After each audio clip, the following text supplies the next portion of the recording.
It's just a chair. You can stand in the corner. Don't be dramatic.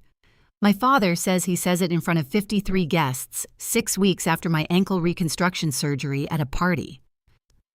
I planned, I decorated, and I paid for down to the last centerpiece. I'm standing there in a walking boot and a navy dress I picked out 3 days ago, leaning on a single crutch, watching a woman I've never met settle into my seat. She's been dating my brother for 2 weeks. What my parents don't know is that I discovered something about my bank account 3 days earlier, something that makes just a chair the least of their problems. By the end of this night, it won't be me standing in the corner anymore.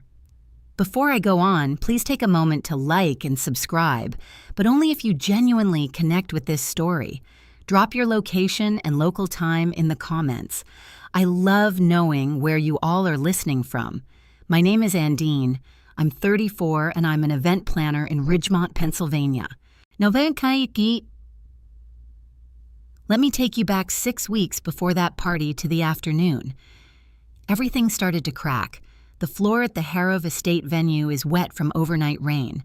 I'm there to measure the tent footprint for a June wedding, my biggest contract of the year. I take one step down the stone stairs near the garden terrace, and my left foot slides out from under me like someone pulled a rug.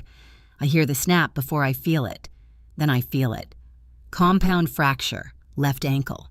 The orthopedic surgeon uses the phrase reconstructive repair 3 times during the consultation, and each time the number attached gets larger. Surgery, 8 weeks non-weight bearing, 3 to 6 months of physical therapy. My career depends on being on my feet 10, 12 hours a day, walking venues, directing setups, sprinting across ballrooms when the florist delivers the wrong shade of white. I call my mother from the recovery room. My voice is still thick from anesthesia. I tell her what happened. What? Maureen Finch listens for about 12 seconds. So, you can still organize our anniversary party, right? She says it's in 6 weeks. Not, are you okay? Not, do you need anything? Not even. That sounds painful. Just the party. Their 40th. Yeah, Mom. I say I can still do the party. Good, because your father's been looking forward to it. She hangs up. I stare at the ceiling tiles, still groggy, still numb from the waist down. The nurse comes in to check my IV. Rachel Voss, my colleague, my closest friend, is the only person sitting in the visitor's chair. She drove me to the hospital. She's the one who called my insurance company. No one from my family comes. Not that afternoon, not the next day, not once during the entire recovery. Rachel brings me soup on day 3. My mother sends a text on day 5. Don't forget, the caterer needs a final head count by the 20th. Here's the thing about being the responsible child. Nobody ever asks how you became responsible. They just expect it. Like gravity, like weather. 3 years ago, my parents were 3 months behind on their condo rent. Gerald, my father, had just been laid off from the paper mill outside Ridgemont. Maureen has never worked a paying job in her life. The landlord filed eviction papers on a Tuesday. By Friday, I'd bought the condo. Cash from my savings, $87,000. I put my name on the deed, set up a lease at $400 a month. Market rate is $1,400.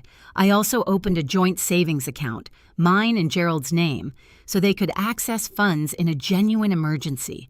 I seeded it with $22,000. My physical therapy reserve, my safety net. In 3 years, my parents have paid rent on time, exactly 0 months out of 36. Every emergency withdrawal has gone to the same place. My brother Brent, Brent's car repair, Brent's speeding ticket, Brent's bail after his second DUI. Last month, Maureen called asking for $3,200. The water heater shot, she said. Will freeze. I transferred it within the hour. 2 weeks later, Gerald mentions in passing that the water heater's been running fine all winter. Where did that $3,200 go? I start to wonder. But I'm in a walking boot planning a party from my couch with my ankle elevated on 3 pillows. And honestly, I don't have the bandwidth to chase it. Not yet. I ask Rachel to look at the account statements when she has a minute. She's an accountant. She's thorough. Sure, she says. But Andine, promise me you'll actually look at what I find. At that point, I don't know how much they've already taken. The real number won't surface until 3 days before the party. Let me tell you about Brent. My brother is 38 years old. He has never held a job longer than 6 months. He's been fired from a warehouse, a car wash, a landscaping crew, and a restaurant where he lasted 11 days before the manager caught him pocketing tips from a coworker. He's had 2 due. He owes money to at least 3 people I know about, probably more I don't. He plays online poker the way some people breathe, constantly and without thinking. He has also been my mother's favorite since the day he was born. I don't say that with bitterness. I say it because it's a fact. The same way Pennsylvania is cold in February. Every time Brent wrecks something, a car, a relationship, a lease, Maureen calls me. Same script every time. He's your brother. Family helps family. And I do every time because the alternative is listening to her cry on the phone for 45 minutes about how nobody cares about this family except me. Meanwhile, I built a business from nothing. I plan weddings, corporate events, fundraisers. I have a client list. I have a reputation. When the Rotary Club needed a gala coordinator last year, they called me. When I told my mother about the Rotary contract, $15,000, my biggest single booking, she said, "That's nice. Can you send Brent $200? He's short on groceries." I sent $200 that night. I never brought up the Rotary Gala again. Brent is currently sleeping on a friend's couch in Wilkes Barre. He's been evicted from 4 apartments. He calls our mother every week. She tells him everything is going to be fine. She tells me to fix it. Rachel calls on a Wednesday evening. Her voice is careful, quiet, the way people sound when they're about to deliver bad news. "We need to talk about your savings account," she says. "Call me when you can." It's not good. I don't call Rachel back that night. Instead, I spend 3 hours finalizing the seating chart for my parents' anniversary dinner. 8 guests at the head table: Mom, Dad, me, Brent, Aunt Donna, Uncle Ray, Great Aunt Ruthie, and Cousin Ellen. 53 total across 7 tables at the VFW Hall on Maple Street. I designed the centerpieces myself: white hydrangeas with eucalyptus, small framed photos from my parents' wedding. I ordered a 3-tier cake from Martinelli's Bakery. I booked the caterer, chose the menu: chicken piccata or prime rib, garden salad, roasted potatoes. I printed the invitations on cream linen cardstock. Total cost $6,500, all mine. My parents haven't contributed a single cent. Every day Maren calls with a new demand, never a question about my ankle, never a "how are you healing?" Just instructions: change the font on the placards, add the Lombardis. Your father just remembered them. I don't want salmon. Switch it to prime rib. I make every change. I tell myself this is the last big thing I'll do for them. The final gesture. After the party, I'll step back, set limits, start fresh.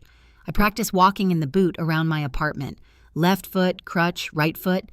The physical therapist told me the reconstruction is solid, but I need to stay off it as much as possible for another 2 weeks. I plan to sit through the entire dinner. That's the whole reason I put myself at the head table, so I wouldn't need to move. On Thursday morning, I finally call Rachel. She doesn't ease into it. They've withdrawn $18,000 from your joint account on 4 separate transactions over 2 months, all signed by your father. My chest goes cold. I told myself the party was the last big thing I'd do for them. I had no idea how right I'd be. Rachel reads me the transactions one by one. I sit on the edge of my bed with the phone on speaker, staring at my walking boot like it's the only real thing left in the room. March 2nd, $4,800. March 14th, $4,200. March 29th, $5,000. April 8th, $4,000. $18,000 total. That was my physical therapy fund. Rachel, I know that account was for emergencies. I put Gerald on it in case something happened to me. A car accident, a hospital stay. That's it, I know. I call the bank. The branch manager pulls the records. Every withdrawal was signed by Gerald Finch, authorized legal because his name is on the account. There's no dispute process, no fraud claim. He had the right to withdraw. That was the whole point of joint access. I ask Rachel to cross-reference the dates. She finds it in under an hour. The 4200 on March 14th went directly to Ridgemont Pawn and Trade. The same day, Brent's truck was repossessed for unpaid loans. Another chunk lines up with a payment to the Lern County Clerk of Courts. Brent's second DUI fine, $18,000, 6 months of physical therapy. My insurance won't cover the difference between walking normally again and limping for the rest of my life. My career is standing, literally standing on concrete floors, on grass, on gravel parking lots for 10 or 12 hours at a stretch without full rehabilitation. I'm done. Undine, Rachel says quietly, this isn't a mistake. This is a pattern. I sit with that sentence for a long time after she hangs up. Then I open my laptop and pull up the lease agreement for my parents' condo. Renewal date, April 30th, 45 days away. I haven't signed the renewal. I print the non-renewal form just in case. I sit alone that night in my apartment. The walking boot is propped on a pillow. The non-renewal form is on the kitchen table, unsigned. The SA, the account statement, is next to it. Every withdrawal highlighted in yellow. I do the math. Without the $18,000, no outpatient physical therapy. My insurance covers the surgery, not the rehabilitation. I can do basic exercises at home, but the specialist program, the one Dr. Henley specifically recommended, costs $3,000 a month for 6 months. Without it, the odds of full recovery drop significantly. If my ankle doesn't heal right, I limp. If I limp, I can't run a venue setup. If I can't run setups, I lose contracts. If I lose contracts, I lose everything I've spent 12 years building. And if I stay quiet, if I swallow this the way I've swallowed every other withdrawal, every other emergency, every other lie about a water heater that was never broken, my father will keep withdrawing. There's still $7,000 left in that account. Brent will keep gambling. Moren will keep calling. I'll keep paying for their condo, their son's mistakes, their entire lifestyle until there's nothing left of me. Or I look at the non-renewal form, 30 days notice, legal, clean, my right as the property owner, not an eviction, a decision not to renew a lease that's been violated 11 months out of 36. I pick up a pen, then I put it down. I'm not ready yet. I need to hear what they say first. I need to give them one chance to tell the truth. I call my mother the next morning, Sunday, 3 days before the party. I wasn't ready to make that call yet, but I folded the non-renewal form into thirds and tucked it inside my clutch just in case. Mom, I need to ask you something about the savings account. 3 seconds of silence. I count them. What about it? Moren says $18,000 is gone. 4 withdrawals. Dad signed for all of them. Another pause. Then her voice shifts. The same smooth, measured tone she uses when explaining to neighbors why Brent isn't working. Controlled. Practiced. Your father and I borrowed it. We were going to tell you. It's been 2 months, Mom. We've been busy with the party. Where did the money go? Bills? The water heater replacement? You know how expensive things are right now. The water heater Dad told me was working fine. Silence, and the $4,200 to Ridgemont Pawn and Trade. That's when the tone changes. No more smooth, no more measured. Are you spying on us now? Is that what we raised you to be? I don't raise my voice. I'm reading my own bank statement. Mom, that money was a family emergency. Brent needed help. Brent always needs help. He's your brother. Gerald's voice comes from the background. He must be on speaker. Your mother's right. Well, pay it back. Let's not ruin the party over this. Pay it back how, Dad? You're on a pension. Mom doesn't work. We'll figure it out. We always do. They always do. Which means I always do. I tell them I need to go. Mean gets in one last sentence before I hang up. Her voice drops to something hard and flat, like a door closing. And don't you dare bring this up at the party. You'll embarrass the whole family. I stare at the phone for a long time. Then I open my clutch, take out the non-renewal form, and sign it. The VFW Hall on Maple Street looks exactly the way I planned it. White tablecloths, hydrangea anger centerpieces, a banner stretched across the far wall. 40 years of love. The string lights I ordered cast a warm amber glow across the hardwood floor. I did all of this from my couch with a broken ankle and a laptop. I arrive at 6:15, 15 minutes before the guests. Walking boot, crutch under my right arm, navy cocktail dress, hair pinned up in a twist, small pearl earrings. My clutch is tucked under my left arm. Inside it, the signed non-renewal notice folded into thirds, the bank statement, 4 withdrawals highlighted in yellow. I zipped the clutch closed this morning and haven't opened it since. Everything I might need is in here. The hall fills quickly.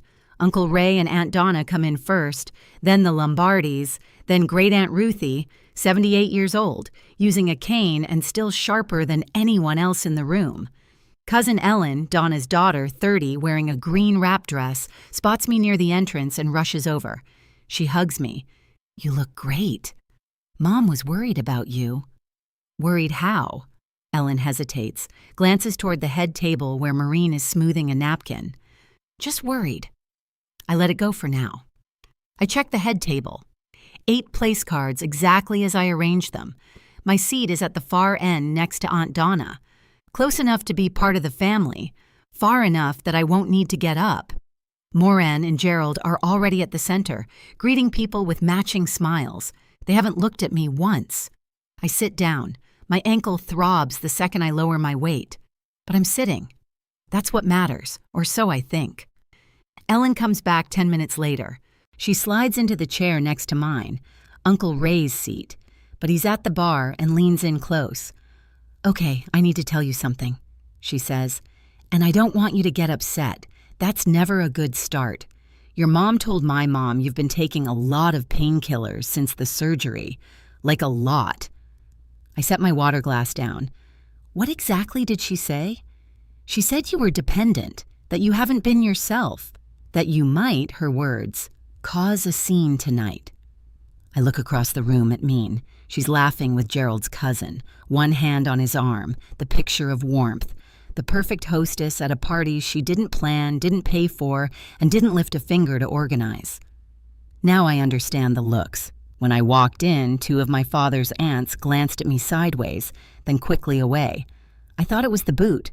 It wasn't the boot. Moran built a story before I even arrived. If I say anything tonight about the money, about the account, about any of it, the narrative is already set. And on pills, and unstable. Poor Mean dealing with such a difficult daughter.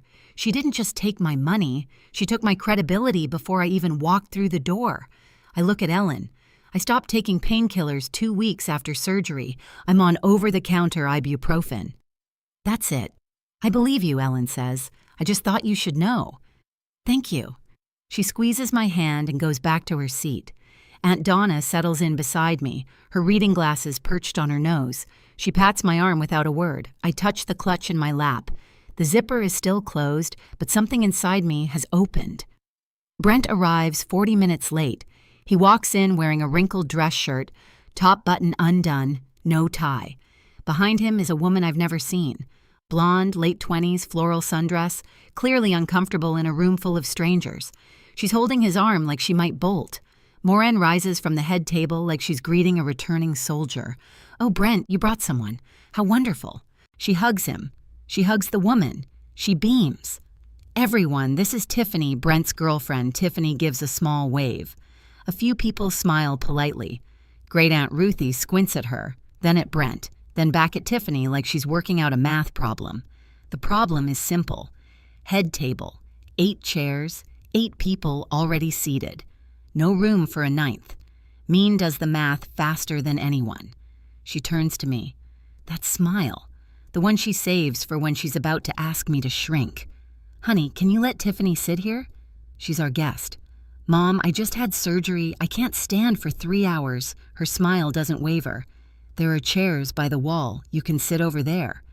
Over there is 15 feet away, a folding chair against the cinder block wall alone. Away from the head table, away from the family, away from the dinner I paid for. "Mom, I organized this entire event. I'm sitting at this table." Moran's jaw tightens. She leans in, drops her voice, but not far enough. Half the table can hear. "Don't make this difficult. She's a guest. Your family." As if family means I should always be the one who moves. I look past her at Gerald. He's watching, fork in hand, not moving. I wait for my father to say something. Gerald sets his fork down. He dabs the corner of his mouth with a napkin. Then he stands slowly, the way he does when he wants the room to know he's about to handle something. "Ondine," he says, not quietly. "It's just a chair. You can stand in the corner. Don't be dramatic." The room goes still. I can hear the clink of ice in someone's glass 3 tables away. The caterer pauses mid-stride near the kitchen door. 53 people, and nobody is chewing. Brent leans against the wall behind Tiffany's new chair. He shrugs. "Yeah, it's not that deep." Tiffany looks down at the tablecloth. She can feel the weight of something she doesn't understand yet. From the far end of the table, Great Aunt Ruthie speaks. Her voice carries the way it always has, clear and unapologetic. "That girl just had surgery. Gerald, what's the matter with you?" Gerald doesn't look at her. He looks at me, waiting. I look down at my walking boot, the Velcro straps, the stiff plastic shell holding my ankle together. 6 weeks of healing, 6 weeks of planning this party from a couch. I stand up. It takes effort. The crutch catches on the chair leg. My ankle screams as my weight shifts. Aunt Donna half rises to help me, but I shake my head. I can do this myself. My clutch slips from my lap as I push back. It falls open just slightly, a flash of white paper visible inside. Aunt Donna glances at it. She says nothing. I pick it up, close it, tuck it under my arm. Tiffany sits in my chair without meeting my eyes. Gerald smooths his napkin. "See? No big deal. Let's enjoy the evening. No big deal." The story of my entire life in this family. The corner is exactly as cold as it looks. I lean against the cinder block wall near the emergency exit, the crutch props under my right arm. My left ankle pulses with a dull, deep ache, the kind the surgeon warned me about. Don't stand on it for extended periods. The hardware is still settling. From here, I have a perfect view of the head table, my hydrangea anger centerpiece, my place card on Dean in calligraphy I chose, now pushed aside to make room for Tiffany's plate. Morin is pouring wine. Gerald is slicing into prime rib. Brent is telling a story with his hands, grinning at something I can't hear. Nobody brings me a chair. Nobody offers their seat. Nobody walks over. The caterer, a woman named Janet, whose company I've hired for 4 events this year, passes with a tray. She stops, looks at me, frowns. "Miss Finch, why are you standing? Let me get you a—" "I'm fine, Janet, thank you." She hesitates, then moves on, glancing back once. 2 minutes later, Aunt Donna appears at my side. She's carrying her own plate as if she just happened to wander over. But I know Donna. Nothing she does is accidental. "This isn't right," she says quietly, "and you know it." I know. "What are you going to do?" I look at the clutch under my arm, the paper inside it, the signature I put on that form the morning after my mother told me not to embarrass her. I haven't decided yet. Donna looks at me for a long moment, then she says something I'll carry with me for a long time. "I've watched your mother do this for 30 years. You don't owe her a corner." She walks back to her seat.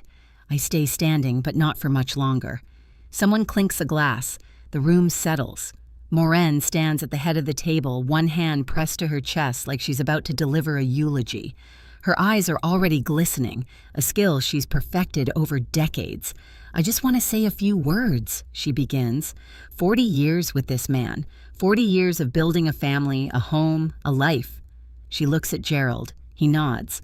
"The good husband. We've been blessed with 2 wonderful children, Brent." She pauses, reaches for his hand. "Who's finding his way, and who brought this lovely young woman into our lives tonight? Tiffany, welcome to the family." Tiffany smiles nervously. Brent squeezes her shoulder. I wait.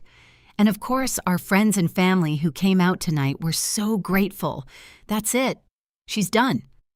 From somewhere near the bar, Great Aunt Ruthie's voice cuts through the applause. "Morin, aren't you going to thank Ondine? She put this whole thing together." A few heads turn toward the corner where I'm standing. Mean blinks. Her smile recalibrates. "Oh, of course." And helped, too. Helped. Helped like I carried in a casserole dish, like I showed up an hour early to set out napkins. Not like I spent 6 weeks organizing every detail from a hospital bed. Not like I wrote a $6,500 check for this room, this food, these flowers. Helped. I tighten my grip on the clutch. At that moment, I make my decision. Not out of anger, out of clarity. I stood there listening to my mother thank everyone in the room except the person who made that room possible. And I thought, have you ever been the invisible one? The one who pays, who plans, who shows up, but never gets mentioned? If you've ever stood in that corner, literally or figuratively, tell me in the comments. What was your last straw? I'd really love to know. Brent finds me by the wall 10 minutes later. He's holding a beer, his third from the look of it, and wearing the expression of someone who believes he's being generous. Don't take it personally, sis. He says it loud enough for the two couples at the nearest table to hear. Mom just wants everything perfect tonight. I organized everything tonight, Brent. He grins. That grin, the one that says nothing I do is serious enough to count. Yeah, well, that's kind of your thing, right? Planning parties? My thing, like it's a hobby. Like I don't have a business license, a client roster, and a tax ID number. I don't respond. He takes a swig, satisfied, and drifts back toward the head table. But he doesn't make it there. Tiffany meets him halfway. She's got her purse strap in both hands, twisting it. Brent, she says, "Can I talk to you for a second?" He waves her off. "Not now, babe." She ignores that. She walks up to me instead. Her voice is low, uncertain. "Hey, I didn't know there weren't enough chairs. Brent told me you offered to switch. He said you were fine with it." I look at Brent. He's frozen mid-step, beer halfway to his mouth. "I didn't offer anything," I tell Tiffany. "But it's not your fault." She stares at me. Then she turns to Brent. Her face shifts, something clicking into place. "You told me she was cool about it," she says. Brent shrugs. "Can we not do this right now?" But the two couples at the nearest table heard every word. One woman looks at her husband. He raises an eyebrow. The cracks are starting to show. Not just in my family, in the story Moren built around it. Dinner service begins. Plates of chicken piccata and prime rib move from the kitchen to the tables in steady waves. The smell of rosemary fills the hall. I'm still standing. No chair, no table assignment, no plate. The caterer didn't set a place for me at the wall because why would she? I'm supposed to be at the head table. Aunt Donna notices. She stands, takes her own plate, and carries it to me with a fork and knife wrapped in a napkin. "Here, eat something." Moren sees this from across the room. She's on her feet in seconds, weaving between tables with the efficiency of someone used to controlling every room she's in. Donna, don't encourage her. She says it loud enough for half the hall to catch. She's making a scene standing there looking miserable. She could sit at the kids' table if she really wanted the kids' table. I'm 34 years old. I own the building my parents sleep in. I run a business, and my mother just told a room full of relatives I belong with the 8-year-olds. Aunt Donna doesn't flinch. Moren, she has a broken ankle. It's not broken. She exaggerates everything. It was surgically reconstructed 6 weeks ago. She's walking, isn't she? It can't be that bad. From the head table, Gerald's voice. "Can we please just eat?" That sentence, that tired, dismissive, conversation-ending sentence, the verbal equivalent of a man pulling a blanket over his head. I set Donna's plate down on the nearest table.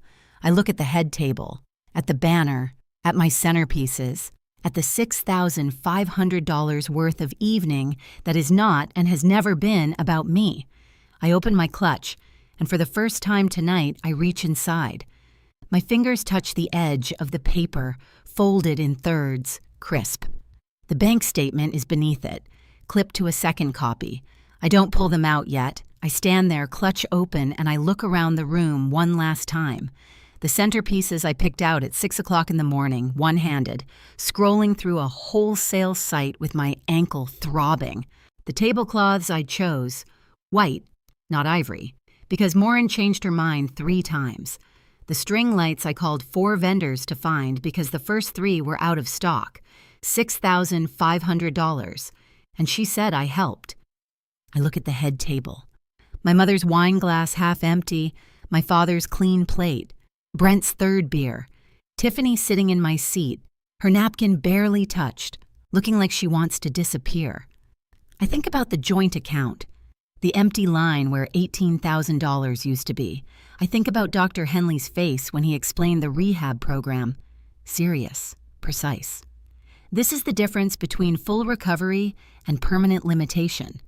On Dean, I think about my ankle, about my career, about every morning I'll wake up and feel the damage my parents funded with my own money so their son could gamble and drive drunk.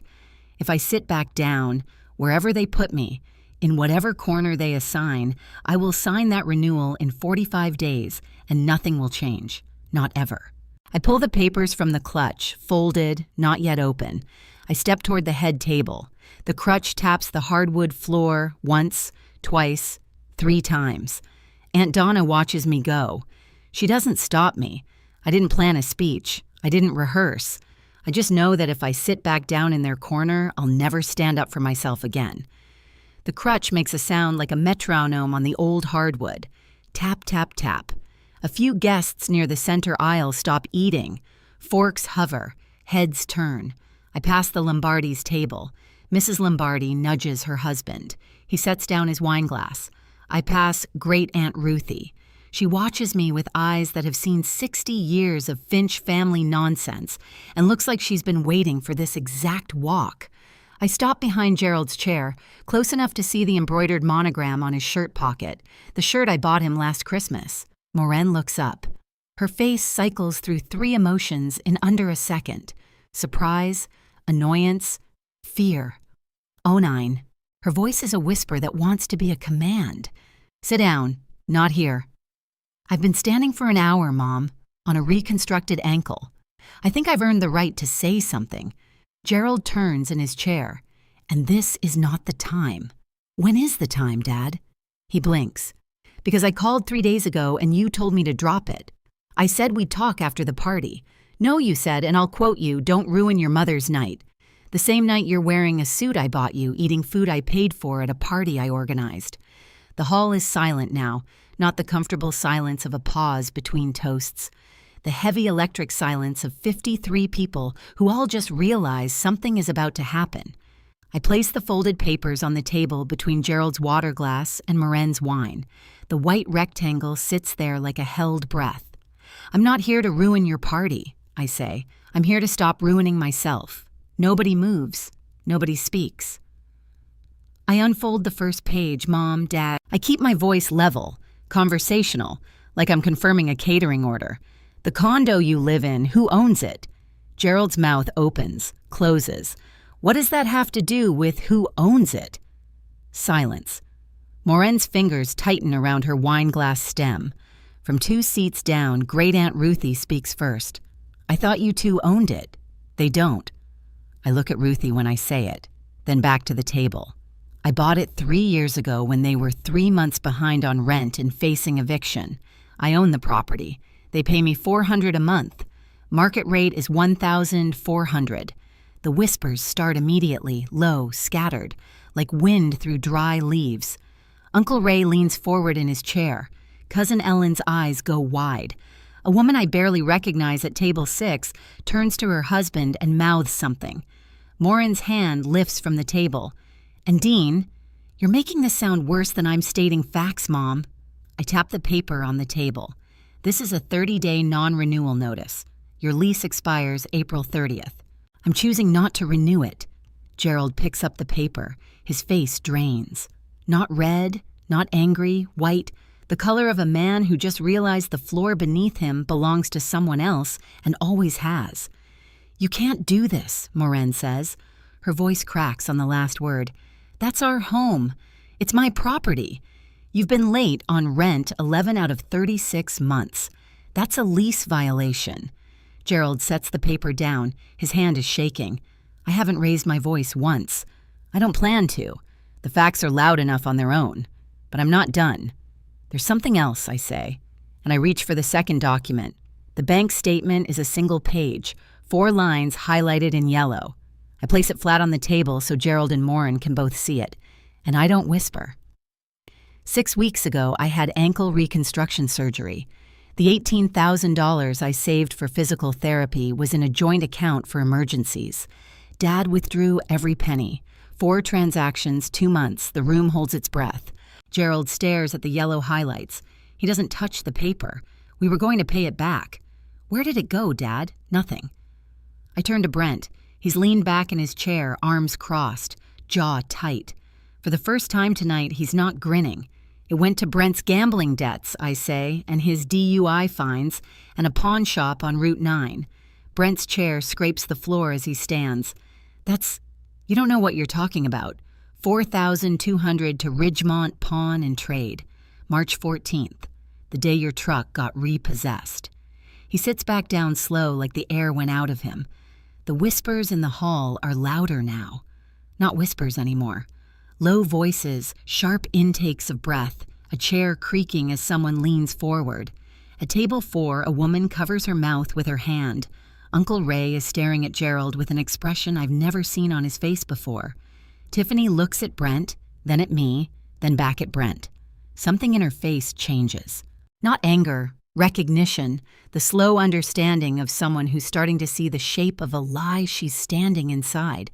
From the end of the head table, Aunt Donna rises to her feet. Her voice carries across the silent room. "Moran, is this true? You took her surgery money." Moran stands up.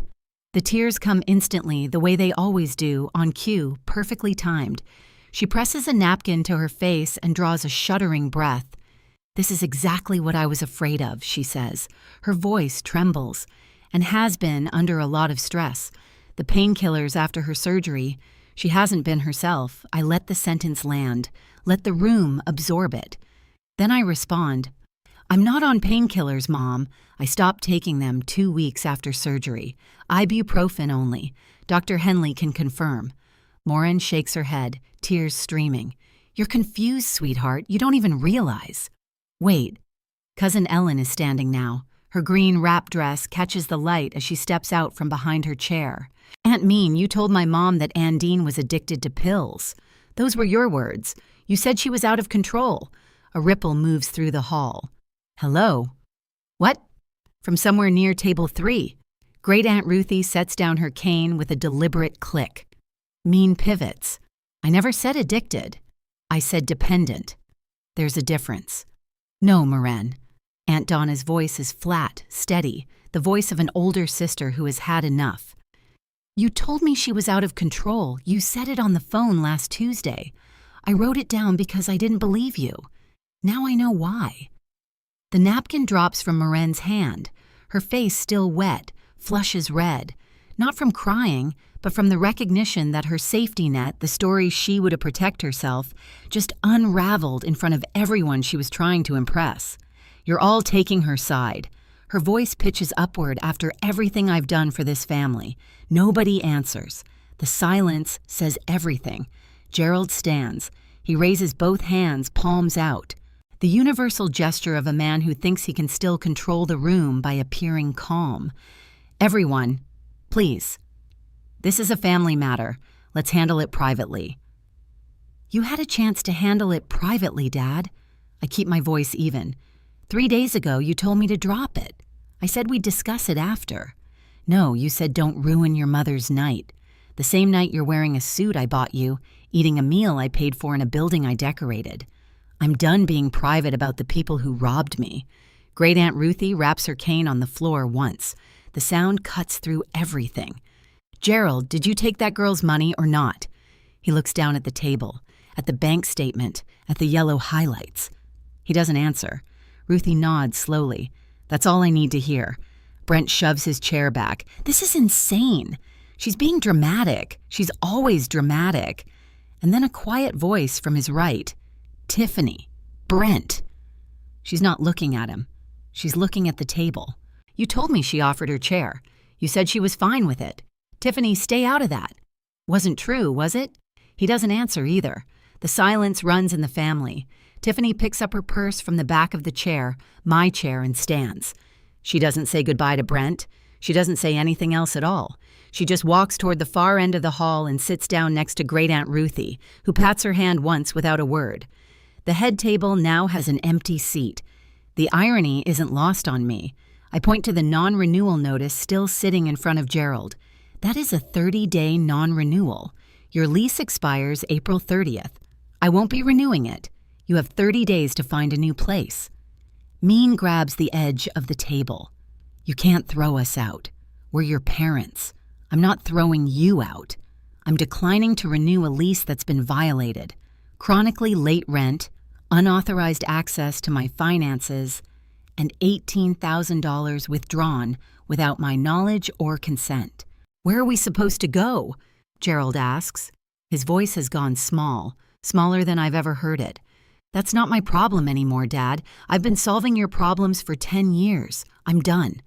The words come out clean. No tremor, no tears. Not because I'm not hurting, I am. But the hurt isn't new. It's 10 years old. I've just been carrying it quietly until tonight. One more thing, I say. I called the bank this morning. Gerald, your name has been removed from the joint account. Any further withdrawals will require my authorization only. Gerald looks at me. Mean looks at the room. The room looks at me. I pick up the bank statement and the non-renewal notice, fold them, place them back in the clutch. I paid for this party, the venue, the catering, the flowers, the cake. I paid for your condo. I paid for Brent's fines and Brent's debts and Brent's mistakes. The only thing I'm not paying for anymore is my own silence. I snap the clutch shut. The sound is small, a tiny metallic click. But in a room this quiet, it sounds like a door closing.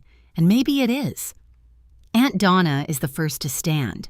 She's been sitting with the patience of someone who has waited a very long time for this moment. I'm ashamed I didn't say something sooner. She looks directly at Mean. You've been using this girl since she was 24 years old, and I watched. That's on me. Great Aunt Ruthie raises her cane an inch off the floor and lets it fall. Her version of a gavel. Gerald, I'm calling your brother Harold tomorrow. He needs to know exactly what you've done with that money. Brent pushes away from the table. He doesn't speak. He grabs his jacket from the back of his chair and heads for the exit, not looking at anyone. Tiffany does not follow. She stays in her seat next to Ruthie, hands in her lap, very still. Moran is crying now, not the strategic tears from earlier. These are real, ragged, the sound of someone whose script has been torn in half. You're destroying this family. And I look at her.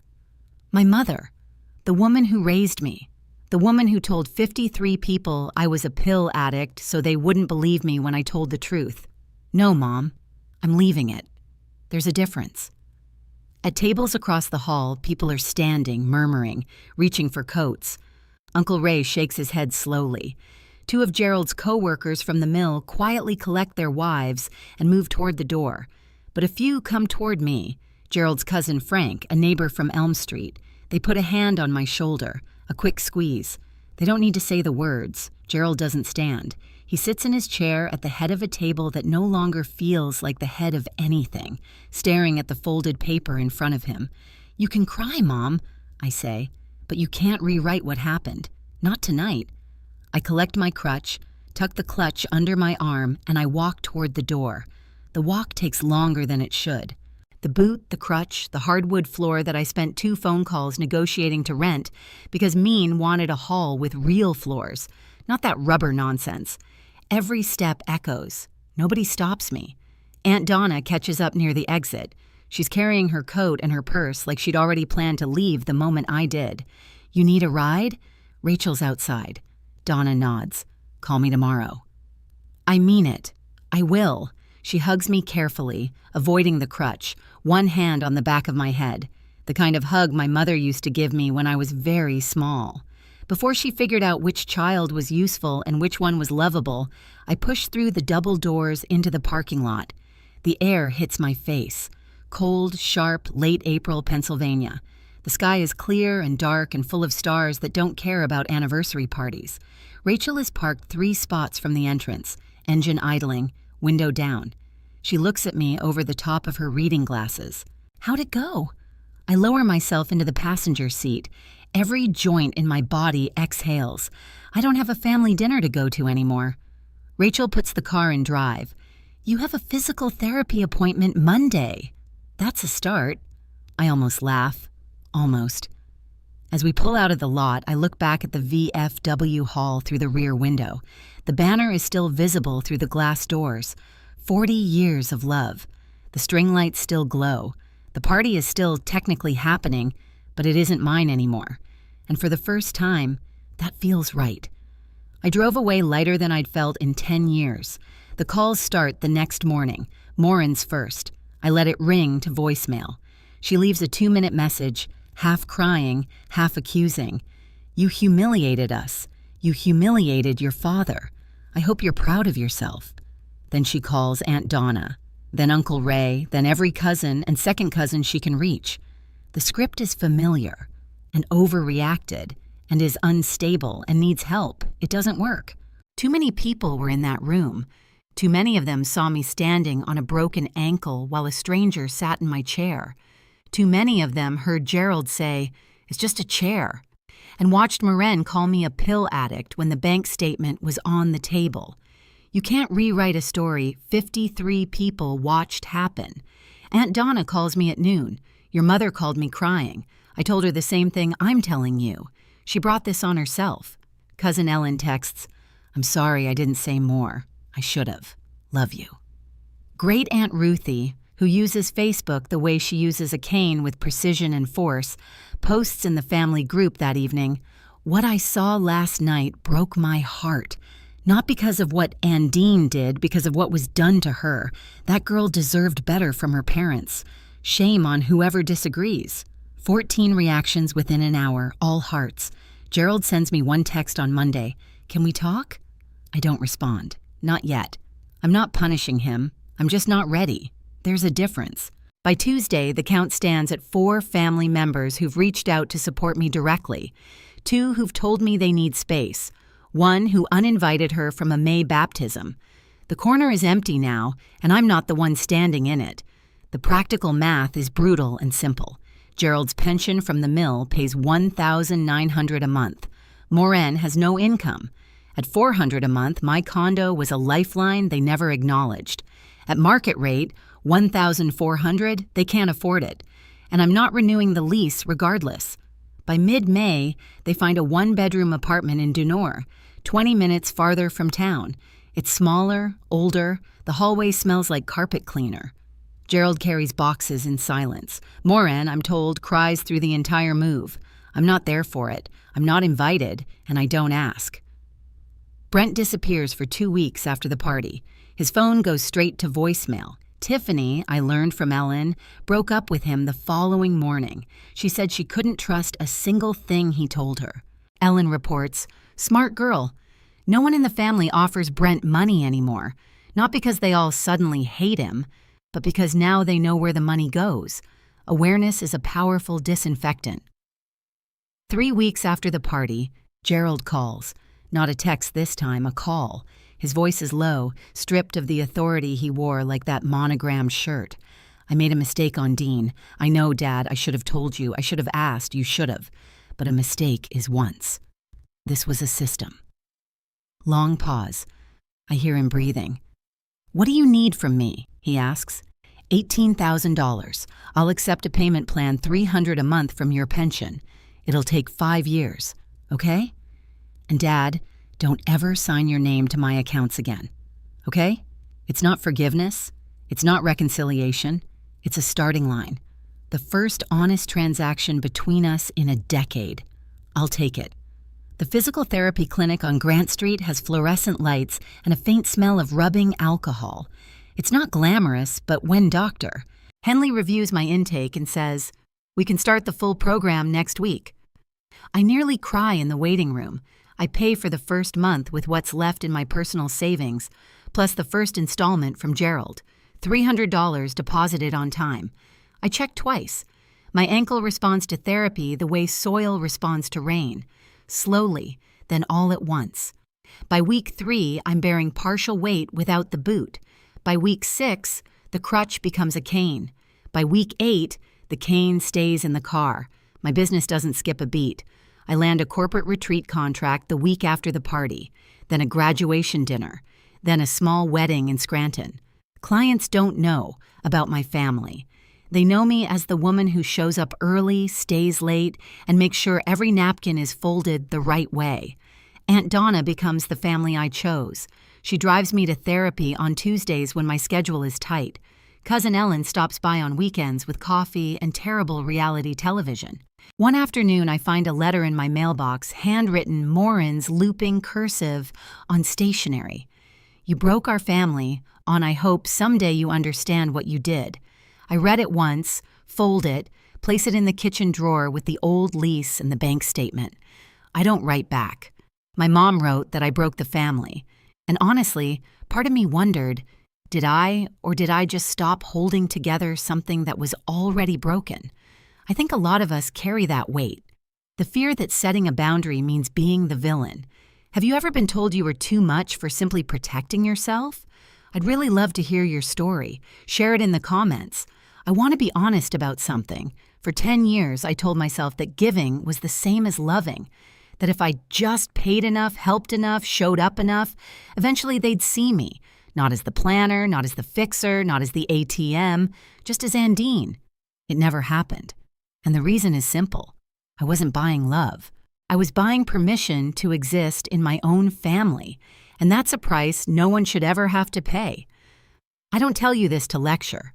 I tell you because I wish someone had told me earlier, louder, that generosity without boundaries isn't generosity. It's a transaction where one person pays and the other takes, and the person paying always runs out first. My parents aren't monsters. I want to be clear about that. There are people who made choices, selfish, small, damaging choices, and built a system that worked for everyone except the person holding it up. Gerald chose silence because it was easier than honesty. Moren chose Brent because admitting he failed meant admitting she failed. And I chose to keep writing checks because the alternative was standing in the silence and feeling the absence. But here's what I learned. Standing in that corner, leaning on a crutch in a room I paid for, the absence was already there. It had been there for years. I just couldn't feel it because I was too busy filling it with money. Setting a boundary isn't selfish. It's the first honest thing I ever did for myself. Not the cruelest, the most honest. I didn't walk away because I stopped loving them. I walked away because I started loving myself enough to stop standing in corners. And that was the beginning. 4 months later, my ankle is at 80%. I walked 2 miles yesterday without pain, the first time since the accident. I wore heels to a client meeting last Saturday. Low heels, but still heels. My physical therapist high-fived me, which is the medical equivalent of a standing ovation. The condo is rented. New tenant, a young couple, first home together. They pay $1,400 a month on the first of every month and have never once asked me to fund their brother's gambling habit.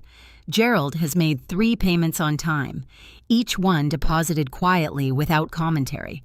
We talk on the phone occasionally, short calls, 5 minutes, maybe 7. We don't discuss Moren. We don't discuss Brent. We talk about the weather, the Phillies, and whether the diner on Main Street changed their coffee blend. It's not warm, but it's honest. And honest is more than I had before. Moren hasn't reached out since the letter. I hear through Ellen that she's adjusting to the Dunor apartment, that she tells people I went through a difficult time. Her version of history will always be different from mine. I've accepted that Brent moved somewhere. Allentown, maybe. Nobody's sure. Nobody's asking. Last Sunday, I organized a birthday party, Aunt Donna's 59th, small 20 guests, backyard barbecue, paper plates, Christmas lights strung between 2 oak trees, and at the head of the table, right at the center, there was a chair with my name on it. Not a place card, just Ellen grinning, patting the seat. Saved you a spot? I sat down, first one seated, last one to leave. Nobody asked me to move. Nobody suggested I'd be more comfortable somewhere else. The first party I planned where I actually got to sit at the table. If you're standing in someone's corner right now because they told you that your comfort doesn't matter, that your pain isn't real enough, that your contribution isn't worth a seat at their table, I want you to hear this. The chair was never just a chair. It was a test. Every time they asked me to move, to shrink, to stand aside, they were testing whether I'd keep choosing them over myself. And for 10 years, I passed that test every single time. The night I failed, it was the night I finally got it right. I'm not telling you to cut off your family. I'm not telling you to burn bridges or make scenes at anniversary parties. Every situation is different. Every family has its own gravity. But I'm telling you this: when your health, your finances, and your dignity are under attack, and the people attacking them are the ones who are supposed to protect you, a boundary isn't optional. It's survival. I don't carry anger anymore. I carry clarity. I know what I'm worth, and I know what I'm willing to pay. Those two numbers finally match. And for the record, my ankle is doing great. I wore heels last Saturday for the first time in 6 months. Proper heels, 3 in navy blue to match the dress I bought myself. They were spectacular. Thank you for staying with me through this. If this story meant something to you, hit subscribe and that notification bell so you don't miss the next one. I've linked another story in the description that I think you'll connect with. It's about someone who was told they owed their family everything until they found out what their family really owed them. Go check it out and remember, your peace is not negotiable. I'll see you in the next one.